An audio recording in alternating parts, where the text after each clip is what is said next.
Jain friends, हमारे YouTube channel MB study पे आप सभी का स्वागत है। इतिहास की क्लास में हमारी कुल 5 क्लासें पूरी हो गई हैं।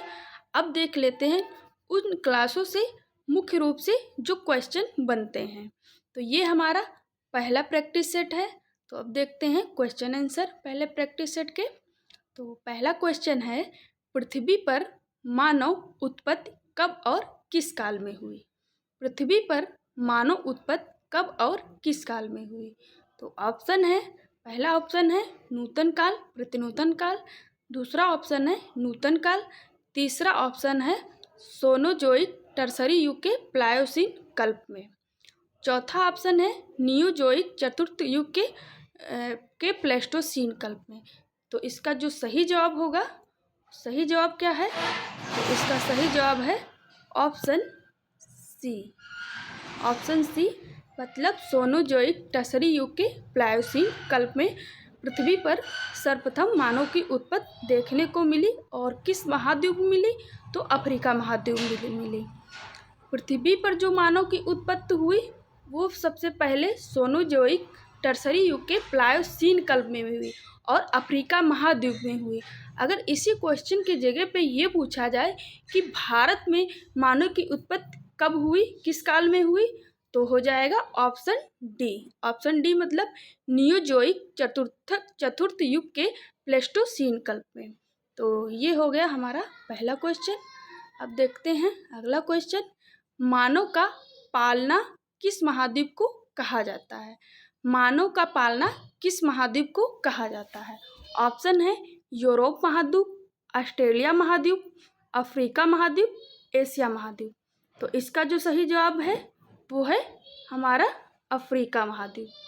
अफ्रीका महाद्वीप किस लिए है कि जो मानव सबसे पहले उत्पन्न हुआ था, मानव के जो एविडेंस मिले हैं सबसे पहले वो हमारे अफ्रीका महाद्वीप से मिले हैं। इसलिए अफ्रीका महाद्वीप में मानव सबसे पहले उत्पन्न हुआ और वहीं बड़ा हुआ, वहीं से उसका हर क्षेत्र में विस्तार हुआ। तो इसीलिए मानव का पालना अफ्रीका महाद्वीप को कहा जाता है। अगला क्वेश्चन है, भारत के पाषाण काल का विभाजन किस देश के आधार पे किया गया है? ऑप्शन है जर्मनी, फ्रांस, अमेरिका, नीबिया। तो इसका जो सही जवाब है वो है हमारा option B. Option B France. वो भी कहाँ? फ्रांस एक यूरोप महाद्वीप की कंट्री है और फ्रांस में एक पूरा स्थल है मास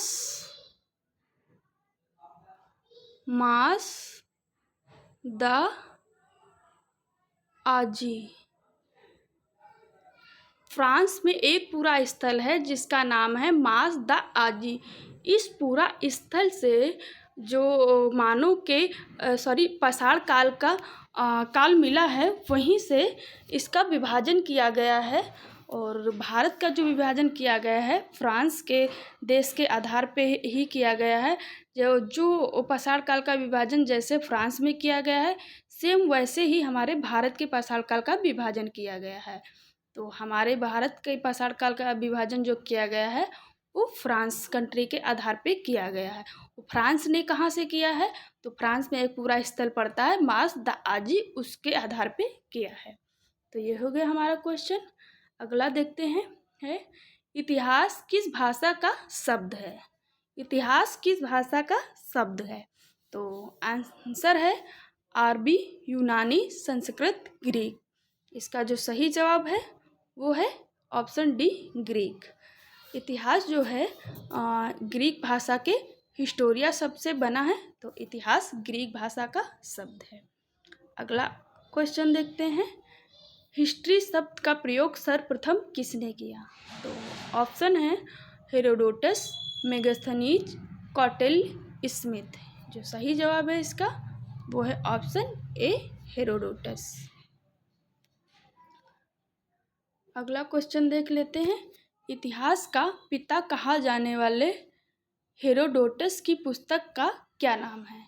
इतिहास का पिता कहा जाने वाले हेरोडोटस की पुस्तक का क्या नाम है? तो इसका जो सही जवाब है वो है Historia, Historica, history of the time, the history of times. इनमें से कौन सही ऑप्शन है? तो इसमें से ऑप्शन सही है हमारा बी। हेरोडेटस की जो पुस्तक का नाम है उनका नाम है द हिस्टोरिका। तो ऑप्शन बी हमारा करेक्ट आंसर है। अगला क्वेश्चन देख लेते हैं। प्राचीन भारत का सबसे पहला सुनियोजित इतिहास किसने तैयार किया? तो ऑप्शन है मैक्स मूलर, फयान, बी.ए. Smith, Basham. तो इसका जो सही जवाब है वो है ऑप्शन सी, स्मिथ महोदय। अगर यहीं पूछा जाए प्राचीन भारत का या भारत का पहला व्यवस्थित ग्रंथ या ऐतिहासिक ग्रंथ, तो हो जाएगा यहाँ पे, और यही ऑप्शन चेंज होके हो जाएगा क्वेश्चन कि कल्हड़ की जो राज तरंगड़ी है वो भारत का पहला ऐतिहासिक ग्रंथ माना जाता है। वो लेखक थे, लेकिन इन्होंने जो बी.ए. स्मिथ हैं ये एक इतिहासकार हैं। इन्होंने सुनियोजित तरीके से इतिहास तैयार किया है। तो ये इतिहासकार हैं, और जो कल्हड़ की राज तरंगी लिखी गई है वो एक लेखक साहित्यकार थे। अगर भारत का पहला ऐतिहासिक पुस्तक पूछा जाए तो कल्हड़ की राज तरंगी हो जाएगी।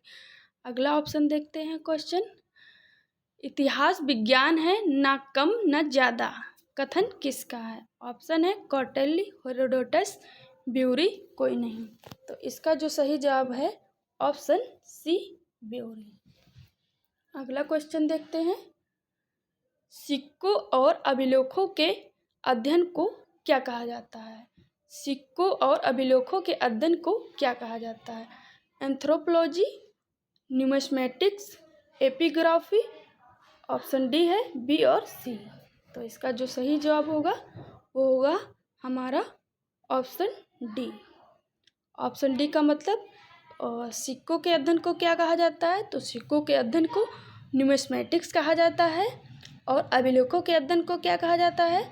तो अभिलेखों के अध्ययन को एपिग्राफी कहा जाता है। मतलब न्यूमिस्मेटिक्स के अंतर्गत सिक्कों का अध्ययन किया जाता है और एपिग्राफी के अंतर्गत अभिलेखों का अध्ययन किया जाता है।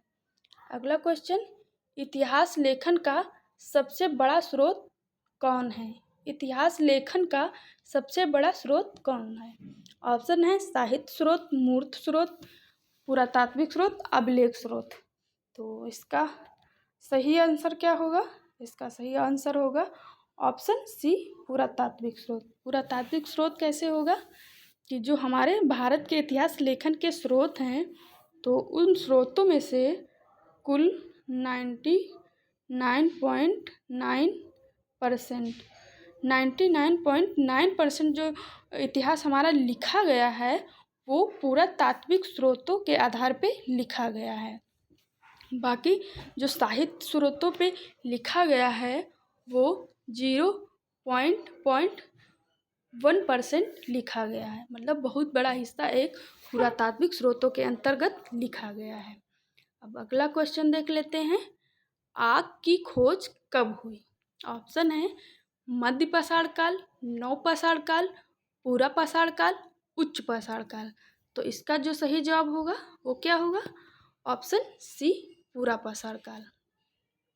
आग की खोज जो हुई थी वो पूरा पाषाण काल में ही हो गई थी। अगला क्वेश्चन देखते हैं। इतिहास लेखन का सबसे अच्छा स्रोत माना जाता है। इतिहास लेखन का सबसे अच्छा स्रोत माना जाता है। ऑप्शन है अभिलेख, मूर्तियाँ, साहित्य, मृदभान। वैसे इतिहास लेखन के ये चारों स्रोत हैं, लेकिन इसमें से पूछ रहा जो सबसे अच्छा होता है, तो इसका आंसर क्या हो जाएगा? इसका आंसर हो जाएगा ऑप्शन ए, अभिलेख। अगला क्वेश्चन देखते हैं। कौन सा मानव मृतकों का सर्वप्रथम दाह संस्कार किया था? क्वेश्चन है कौन सा मानव मृतकों का सर्वप्रथम दाह संस्कार किया था?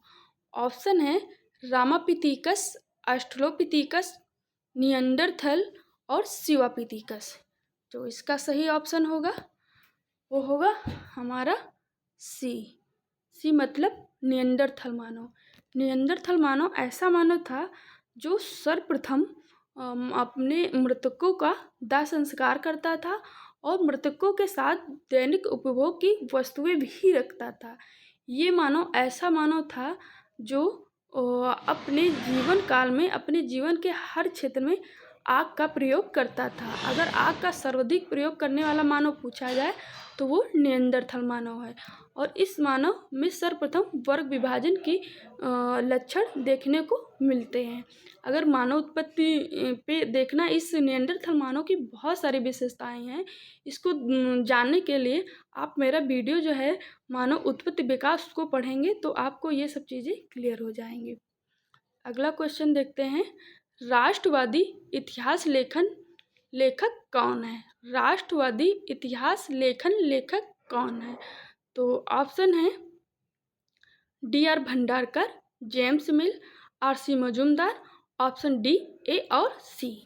तो इसका सही जवाब होगा ऑप्शन डी, ए और सी। मतलब D.R. भंडारकर और R.C. मजूमदार जो हैं वो हमारे राष्ट्रवादी लेखक हैं इतिहास के। अगला क्वेश्चन देख लेते हैं, भारतीय इतिहास को किसने सांप्रदायिकता के आधार पे बांटा है? ऑप्शन है D.R. भंडारकर, जेम्स मिल, डॉक्टर स्मिथ, इनमें से कोई नहीं। तो इसका जो सही जवाब होगा वो ऑप्शन बी है, जेम्स मिल। जेम्स मिल महोदय जो हैं ये उपयोगितावादी सिद्धांत के प्रतिपादक माने जाते हैं और इन्होंने भारत के इतिहास को उपयोगितावादी सिद्धांत के थ्रू हमारे इतिहास को सांप्रदायिकता के आधार पर बांटा है। और कितने भागों में बांटा है? 3 भागों में बांटा है। कौन कौन से बांटा है? तो पहला बांटा है हिंदू काल, दूसरा बांटे हैं मुस्लिम काल और तीसरा बांटे हैं ब्रिटिश काल। तो ये हैं संप्रदाय के आधार पे हमारे इतिहास को बांटे हैं उपयोगितावादी लेखन। आई होप आज का वीडियो आपको पसंद आया होगा। आगे प्रैक्टिस श्रृंखला जारी रहेगी। बाकी आज के लिए जय हिंद।